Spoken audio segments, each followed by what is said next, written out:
10 NBA players whose careers were ruined with one moment. Subscribe to the channel and comment down below saying I subscribe to enter this month's shoutout giveaway. Over the years, there have been numerous players who could have changed the landscape of the NBA as we've seen it today, and become household names just like the superstars we know and love today. Here is a list of NBA players who ruined what could have been very illustrious NBA careers. Most fans completely forgot about player number 8, Len Bias. One of the greatest that ever was. Len Bias was the type of basketball player that will always make you wonder, what if? A first-team All-American at the University of Maryland, people believe Bias was one of the few basketball players with the physical gifts and skill to rival a young Michael Jordan. But when partying with his friends just 2 days after being selected by the Boston Celtics as the second overall pick in the 1986 NBA draft, he overdosed and died from a heart attack. Many people believe Bias is the greatest college basketball player to never have played in the NBA. Shawn Kemp. The Rain Man was a 6-time NBA All-Star and a 3-time All-NBA second team member as a member of the Seattle Supersonics,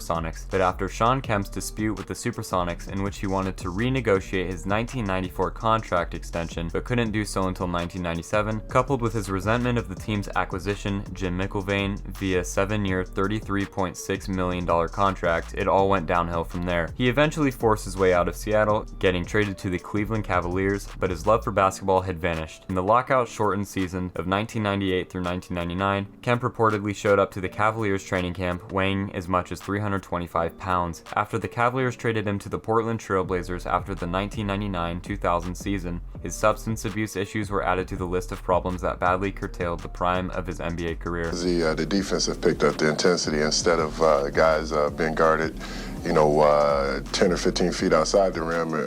Lamar Odom. Lamar Odom was such a gifted NBA player that Phil Jackson considered him to be one of the most valuable players on a Los Angeles Lakers team that featured Kobe Bryant. At 6'10", he could legitimately play all 5 positions on the court at a very high level. While Odom did enjoy a successful basketball career, the end of it turned into somewhat of a train wreck, stemming from the circus that started with the public marriage to reality TV star Khloe Kardashian, to the public end of that marriage that ended him up and developing substance abuse problems. In October of 2015, Odom slipped into a coma during a 4-day bender in Nevada. Thankfully, Odom is on the road to recovery and has documented the process to be aired by The Undefeated. Jay Williams. Guard Jay Williams was easily one of the most decorated college basketball players since the return of the century. The 2-time All-American and National College Player of the Year 2002 became the second overall player taken in the 2002 NBA Draft. Williams struggled with the adjustment from Duke University to the NBA during his rookie season, but did show flashes of brilliance as well as all-around playmaker he was in Durham. But after his rookie season, Williams was riding his motorcycle and crashed it into a streetlight. The injuries from the accident included a severed main nerve in his leg, fractured pelvis, and 3 dislocated ligaments in his left leg, including the ACL. He required physical therapy to regain the use of his leg. He tried to make a return to the NBA, but was never the same basketball player after the accident. Riding a motorcycle is not nearly the same thing as having an issue with abuse, something you'll see a lot on the next few pages. But Williams put himself and his career in danger with a very bad decision. I was 21 years old. I was a baby, and who doesn't make mistakes at 21 years old? Yet mine followed me for the rest of my life, and I hit a utility. Michael Ray Richardson. The 4th overall pick in the 1978 draft, Michael Ray Richardson was considered by some to be the next Walt Frazier. The New York Knicks selected Richardson 2 picks before the Boston Celtics took a young man named Larry Bird. Richardson did make the All-Star game 4 times and was named the NBA's All-Defensive First Team twice, but he was eventually banned for life from the NBA by former Commissioner David Stern for repeated violations of the league policy. Keon Clark. A fleet, 6'11" player, people looked at Arian Keon Clark and saw a lot of poor man's Kevin Garnett in his game, but he never really lived up to that billing as he had bounced around 4 teams: the Denver Nuggets, Toronto Raptors, Sacramento Kings, and Utah Jazz, in his 7-year NBA career. The problems he faced off the court derailed anything he was ever able to accomplish on it. In 2006, after his NBA career was over, he stood trial for substance and firearms charges. At that trial, he admitted he had never played a game sober during his NBA career.